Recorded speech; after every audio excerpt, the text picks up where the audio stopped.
So I parked up not far back from me, and that footage of the tractor, that is a vintage tractor turning the hay, not silage, the hay, that's the animal feed. And interesting to see it in operation. So it was a female who was pilot of the machine, and so that's why I took a photograph from well, the footage when she was turning, you see. Isn't it spectacular here?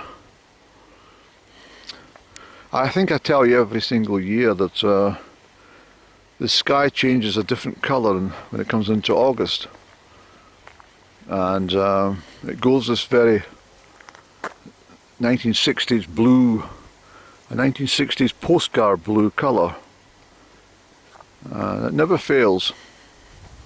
Of course, we're on the 30th of July, 24th today, but you understand I'm talking, this is the sort of sky we'll get now until September, probably right through until about September equinox.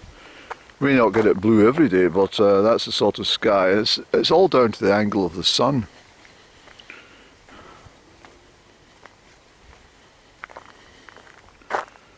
The trees have done all right this year. They've had an ample drink of water. But here's this bench. I found this bench last week. I've not loaded it.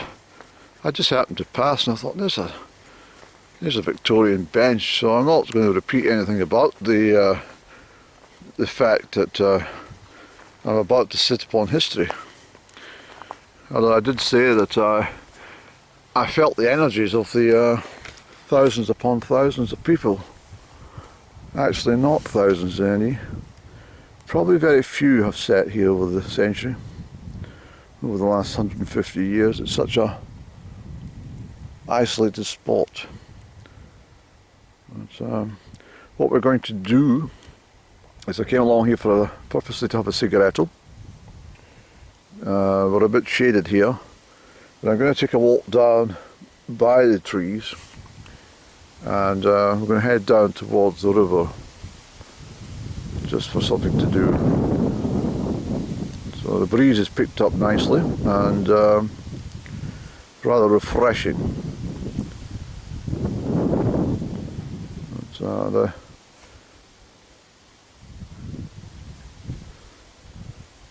the mountains are very majestic north of Crieff, aren't they?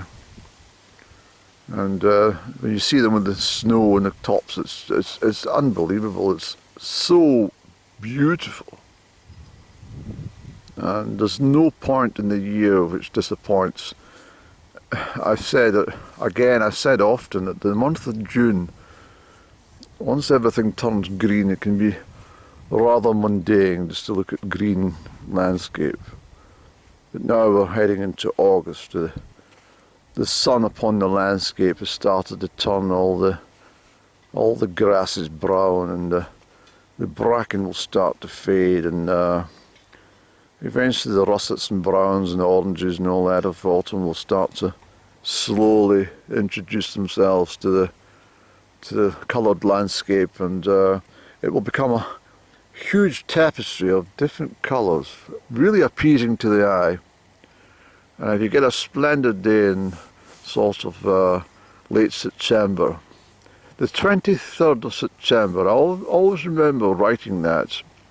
In fact, all the days in September, I must have been about 9-year-old. I think it was 9-year-old, and the teacher, well, it might have been 8-year-old Annie. And the teacher insisted every morning at the start of the lessons we had to write the full date, month and year on the right hand corner of our jotters. I became quite prolific in this exercise.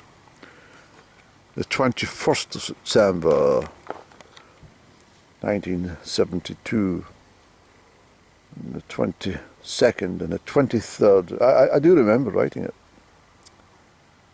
She said to me, you've got absolutely lovely handwriting for such a young boy. I said, do you think so? She says, yes. She says, remember to join up all the letters and it'll all come together, Andrew. And I have been often told that my writing is very, very nice to look at and read. However, I don't do so much handwriting now. There's no point, is there, with a computer? But when I'm writing, I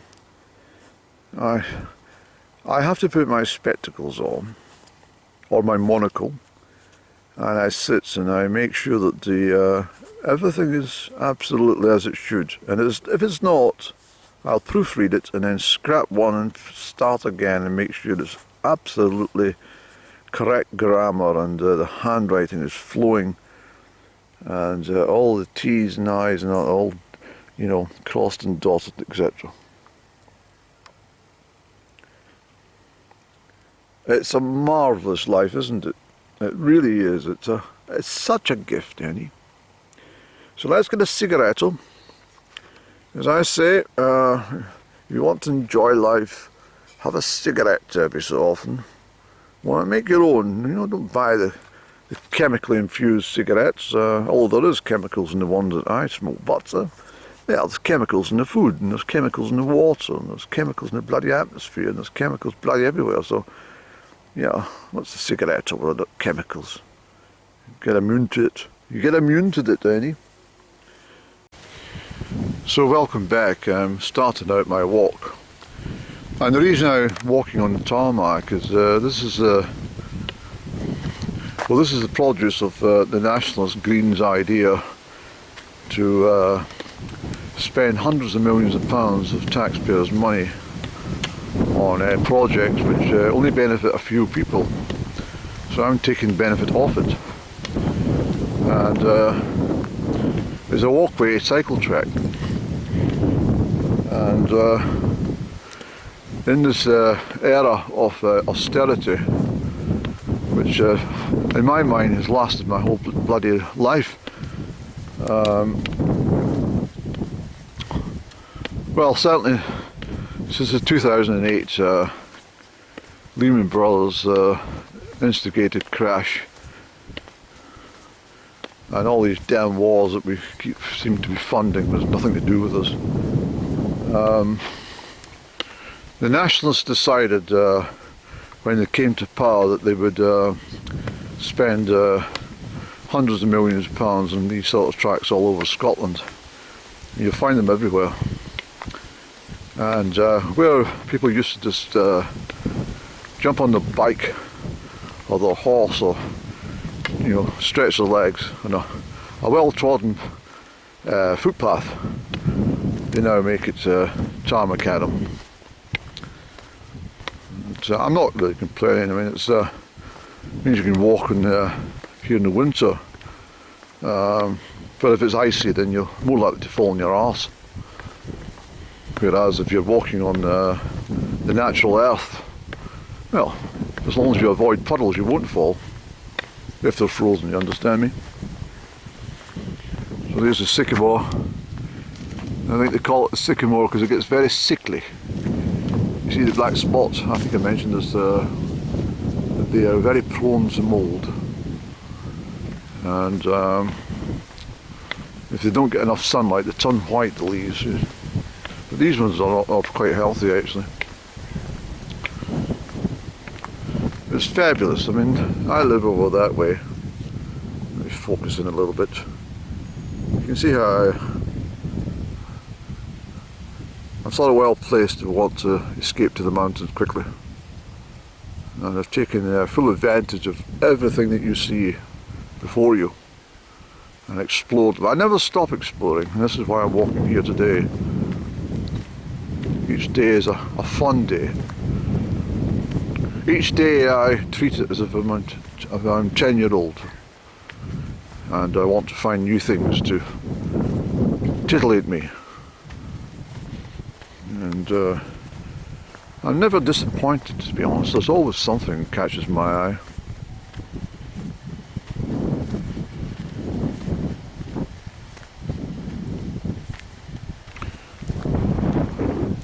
I think there's another machine probably ahead of us. Wind distortion, sorry about this. It could be a machine, I'm sure they're turning the hay on that field ahead of us, so it'll be interesting to wave to the tractor driver. I just passed a couple of workmen there, not far from where I was parked up, and they had low vibrational music on. So I shouted to them. Here's some ladies' bed straw. Beautiful, beautiful stuff. Very scented. Pick a bunch of that yellow bed straw and put it in your lounge for 3/4 of an hour and then return. And you'll find the whole sitting room is completely scented in the most beautiful scent. I might pick some actually. I've got some in the car for that reason. And it's a lovely scent. Likewise, the meadow sweet is equally divine. I knew I had the sound of a tractor turning, much more modern tractor, of course. It still looks quite ancient. It's probably about 1970s, that tractor. But anyway, what are we talking about, Annie? What were we talking about? I'm completely thrown by that last part of the conversation. It might return, I don't know.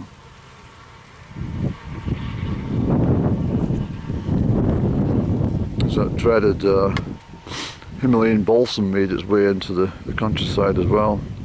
So that's not a good sign. And this is netweed. You can make a tea out of netweed. This one's gone back a bit, it's a bit dry, and I prefer, I've got knapweed in my garden actually. I might have a brew of that later.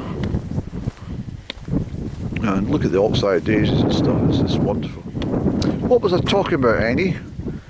I can't remember, I'll have to put it in the edit.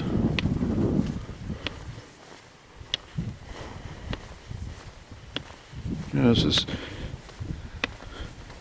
it's always disturbs when something encroaches in your mind and you lose the part of the conversation you're involved in.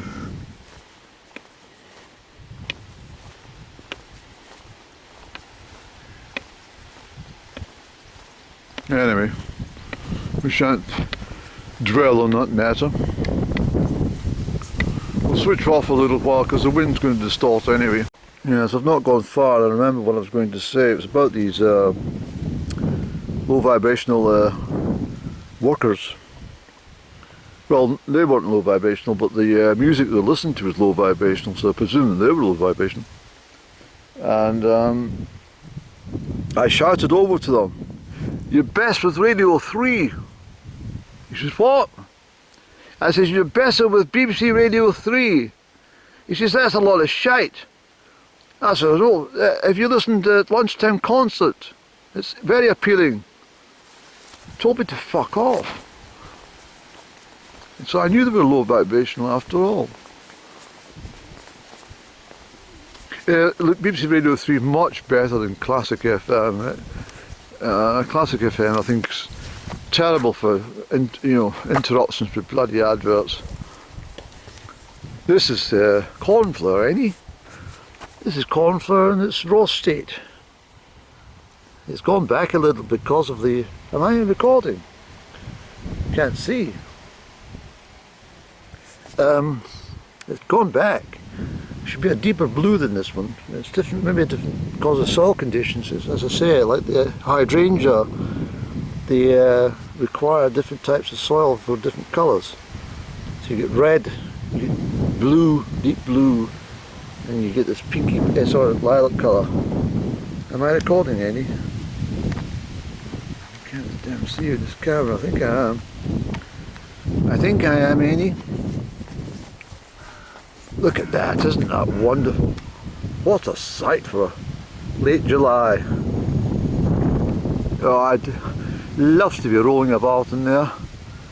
I've done it, I've done that. I've covered myself in fresh hay and it's a wonderful feeling. Sitting in the middle of a hayfield with, covered in the straw and watching the mice and other rodents dash about. really is. It's a... you haven't lived unless you've covered your head with, well, your whole body with hay. It's great fun. Let's keep going, Andy.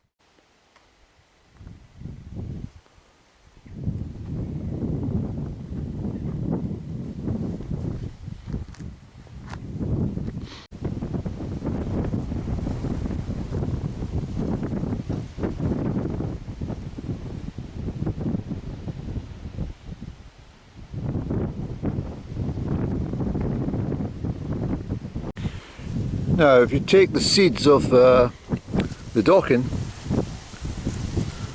wait till they're dark brown.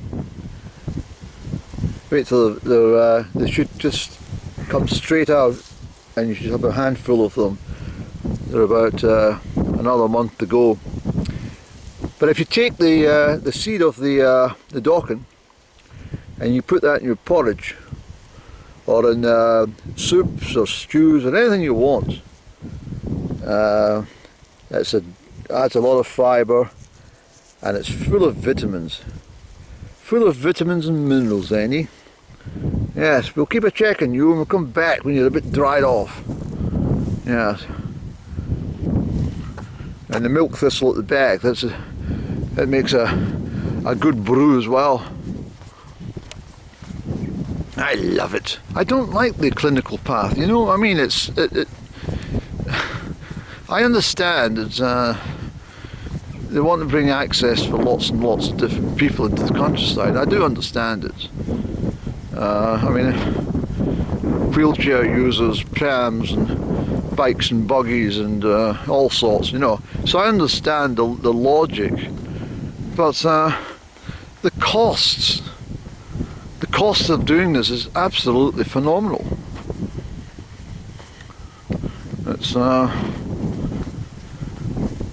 It's monstrous, but I'd rather they spent the money on this than some of the wasted bloody 400 million in 2 ferries which are not even built yet.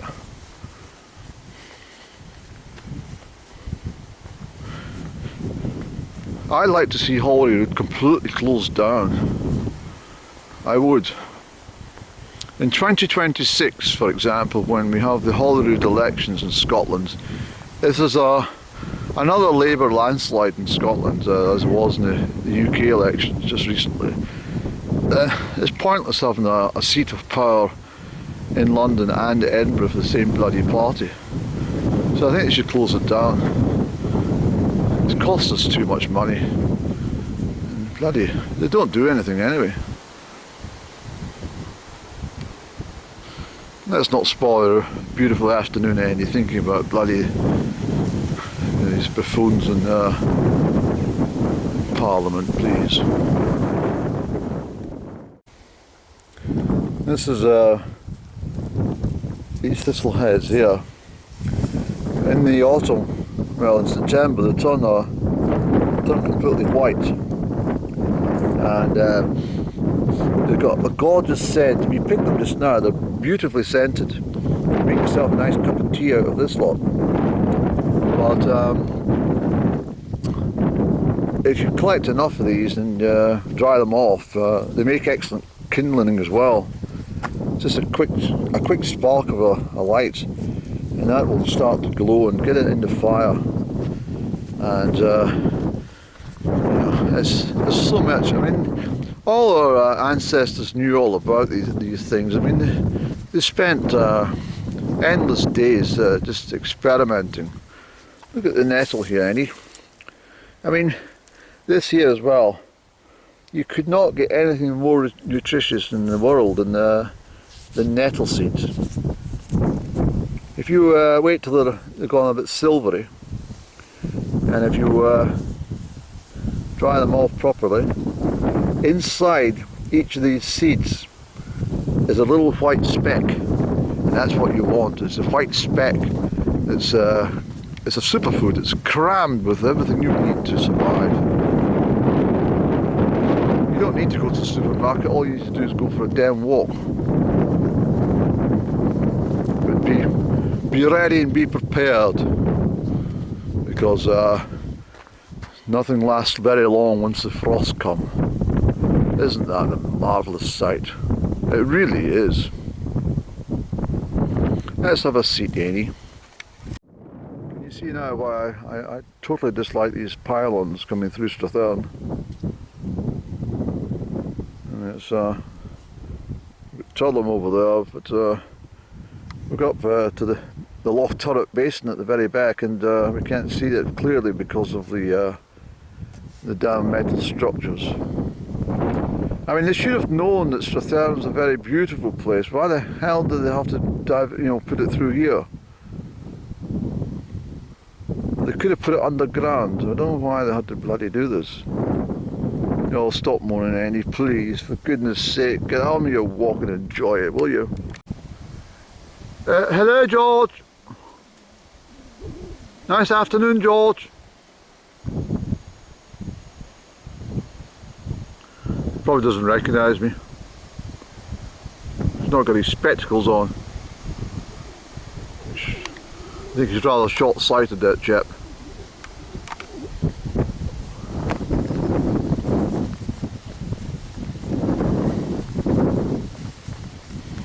I can really feel the history around here, Annie.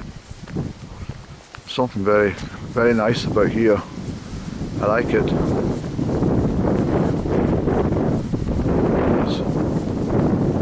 I'm going to tell you though, there's problems there. There's very, very few berries on any of the hawthorn. I mean, almost zero. Some there. That's not enough. That's only enough for one bird for half an hour. And that's a concern. And the raspberries are not doing very well in this vicinity. They're all shriveled up.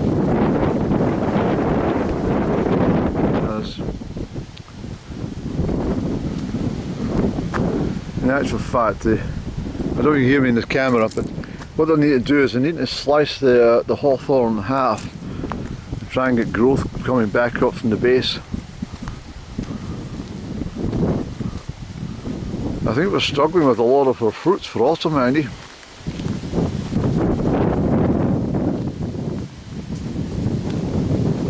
That's just a personal opinion right now, but it's a bit of concern for the forager.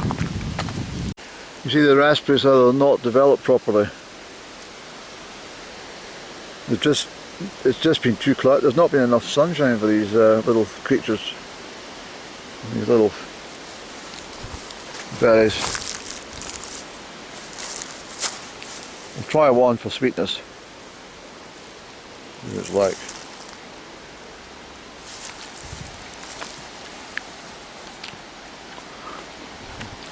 They've still got the flavour, but they should be much larger than what they are. Here's some honeysuckle, Annie. Later variety. Any scent here? Nope. Honeysuckle's an evening scent, you fool. Yes, you'll get that scent in the evening, just like you have in your own garden, you fool. Okay, so we're getting a bit nearer the pylons, which also means we're getting a bit nearer Crieff. But we're following this this field round. Quite treacherous in the winter months, with the sink your feet right into your bloody ankles or above. But today it's bone dry, as you can see. Despite all the rain we've had this summer, it's still very, very dry soil. So we're going right along, and then we'll catch you down and get down towards the river's edge. Can't go straight through the field, obviously. You can when it's in stubble, but not just now. So we'll make our tracks along that way, and I'll pick you up shortly, okay? Thank you very much. I mean, the family used to obviously worry because I was away chilling for hours, and nobody knew where I was, and said, where is it you go to? I said, I just keep going until I I just like walking. And I was only, I mean, as a tiny little boy, I was like, I was never afraid. Although if I got slightly apprehensive about something, I used to, you know, take note and stand and think about things, and it's lasted me all my life. And if I met anybody that I didn't like the look of, I used to give them a body swab. That intuitive thing. It might not always been the right thing to do, because you know, but that's the way I was at that age. You know, 7 or 8 year old and wandering, and I'd think about them, you know, and I think back, I can see people's faces and stuff and how they were dressed. Sort of, I think probably they were like one man in particular. I'm quite sure he was just a traveller. He meant no harm, but I wasn't going to take the chance. I didn't know. So, although most of our fear comes from Hollywood movies, anyway. And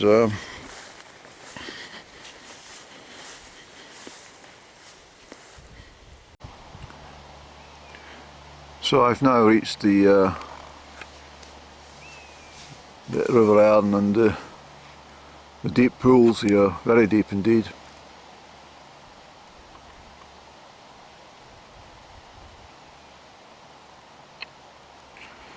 This water needs a lot of respect, but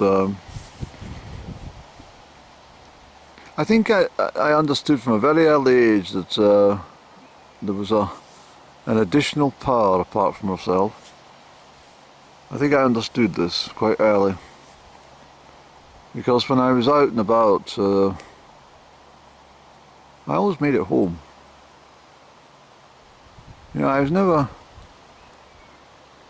really that troubled, to be honest. I had a sensible head upon my shoulders, and I was always aware of the time. I carried a wristwatch from a very early age, of course, but so I was always conscious of time, and always conscious of distance and a natural ability to come a certain distance and find my way back, no problem.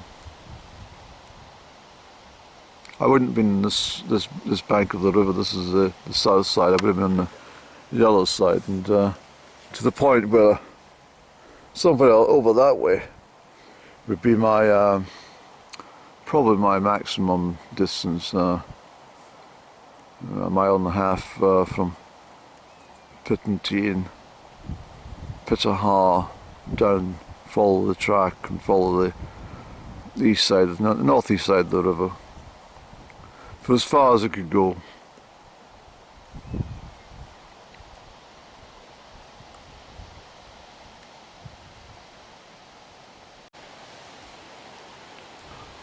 It's very strange how the water reacts to you, doesn't it?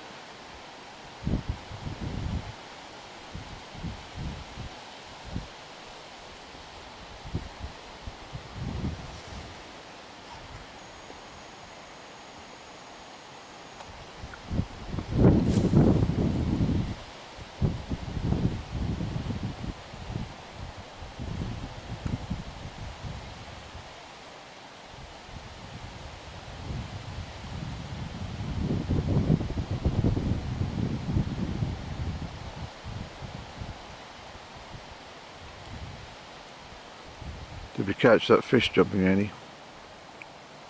I don't think we did on the left hand side. We'll try again.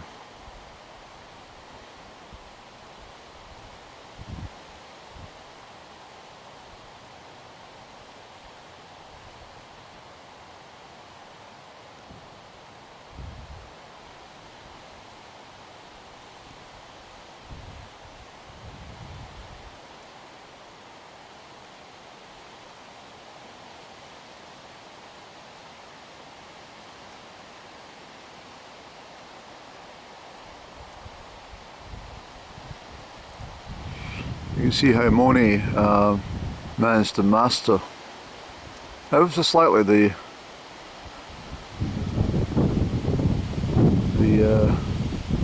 the mood of the water in many of his works.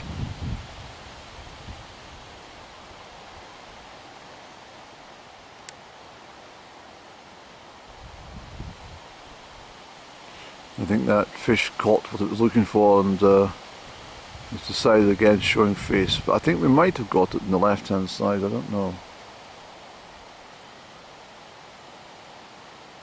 But I think the best thing we can do, Andy, is about turn and start the slog backwards to the car. Beautiful just sitting here actually.